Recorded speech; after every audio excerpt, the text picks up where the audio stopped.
Every so often, I get asked if I can be sent things, and every so often they catch my eye. This is one of those things, and this is a percussion trigger by WTF Percussion, specifically tambourine and block triggers. This is genius. I've always thought of drum triggers and bar triggers and all that sort of stuff, but I've never thought of a tambourine trigger, a block trigger, a percussion trigger. So these are small triggers that mount directly onto the tambourine and the woodblock right out of the way, using the built-in mechanism. You can buy specific ones for Meinl and LP. For this video, I'm using the Meinl ones because that's the percussion that I have, but you can buy whichever ones suit your needs. Think of them as exactly the same as a drum trigger, but literally on a percussion bit. They work exactly the same way. On the trigger, there's a jack output that you can send to your sample pad or your trigger module. So in my case, I'm using the SPD-SX as always, but you could send this to the SPD-SX Pro, an Elisa sample pad, the Yamaha DTX, pretty much any sample pad that has a trigger input, you can use it. The goal here is to buy a TM6 purely to have 6 wood blocks, all just triggered.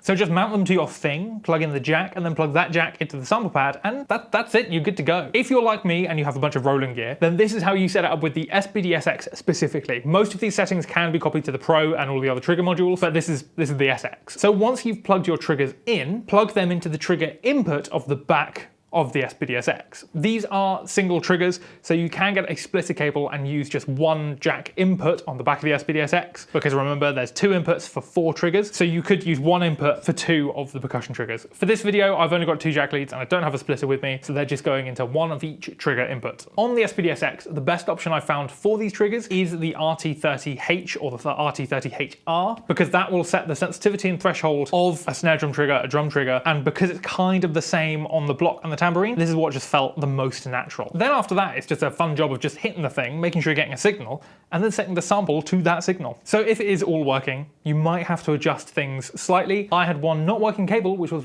really terrifying when I hit the block and nothing happened, but they both work, so that's good. But then it's just a case of treating it like any other trigger. So for this demonstration, I'm just using the built-in samples of the SPD-SX, but what I would also like to do is record the block and the tambourine separately and make a really long, fat reverb. I think that'll be amazing. But in this case, just choose what suits you best, what suits your needs, and then it's just a case of playing it.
Lastly, I'm going through the process of transcribing all of my videos, and they're all searchable. So if you go to drumelectric.co.uk and you're searching for how to do something specifically, you can find it there and you can go directly in rather than having to search through the internet and stuff like that. So drumelectric.co.uk, where you can find all of the searchable transcriptions of every single one of my videos. So thank you to Axel from WTF Percussion for sending me these triggers. You can find them on the WTF website in the link down below. They're really cool, highly recommend them, and yeah, have fun with them.